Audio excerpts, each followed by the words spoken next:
So yan mga boss, sa lahat ng mga nahihirapan maghanap ng bearing sa online, sa Shopee, sa TikTok, kung saan man, bibigyan ko kayo ng tip kung paano kayo makakasiguro na legit ang makukuha nyo.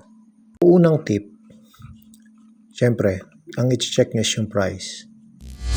Wala pong 20 na bearing, 20 pesos pababa or 50 pesos pababang bearing na Koyo. Tulad nito.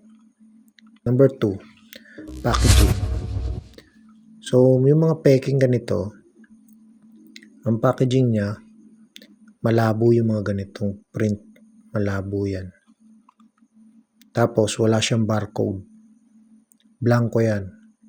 Blanco rin to. Wala rin siyang QR code. Tapos, pangatlo, buksan niyo yan. Ang packaging ng Koyo is ganito. Hindi yung plastic na inikot-ikot lang. Yan. Secure and sealed yan. Ganito po ang original ng JTech. May barcode. May QR code. Ayan. Tapos ito yung kanila. Bakit red flag? Ayan. Sa print pa lang medyo malabo. Walang barcode. Walang QR code.